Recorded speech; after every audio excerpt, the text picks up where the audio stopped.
এই রুমটির ভিতরে হাজার হাজার রোবট ছিল, কিন্তু এদের মধ্যে রোবটের মতোই দেখতে একজন মানুষ লুকিয়ে ছিল।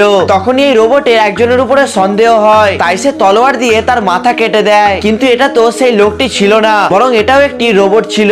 সে বুঝতে পারছিল না যে এতগুলো রোবটের মধ্যে সে ওই লোকটিকে কিভাবে খুঁজে বার করবে, তাই সে এক এক করে তাদেরকে বাজাতে লাগে আর কারোর পেটে তলোয়ার ঢুকিয়ে দেয়। ওখানে যে লোকটি লুকিয়ে ছিল তার মাথা দিয়ে ঘাম ঝরছিল, কারণ এই রোবটটি যদি একবার তাকে ধরে ফেলে তাহলে সে তাকে মেরে ফেলবে। তখনই রোবটটির মাথায় হঠাৎ একটি আইডিয়া আসে আর সে সমস্ত রোবটদের মাথা ঘোরাতে বলে। সব রোবটেরা তাদের মাথা বন বন করে ঘোরাতে লাগে। তখনই রোবটটি দেখে যে তাদের মধ্যে একজন তার মাথা ঘোরাচ্ছে না, আর এটা দেখে রোবট তাকে ধরে ফেলে আর তার মুখের ভিতরে বন্দুক রেখে দেয়। সে বন্দুক চালাতেই যাচ্ছিল, কিন্তু তখনই সেখানে অনেক সৈনিক চলে আসে আর রোবটটির উপরে হামলা করে দেয়। তো বন্ধুরা, এরপরে কি হতে চলেছে সেটা দেখার জন্য এই ভিডিওতে একটি লাইক আর চ্যানেলটিকে সাবস্ক্রাইব করে কমেন্টে পার্ট 2 নিশ্চয়ই লিখে যাবেন।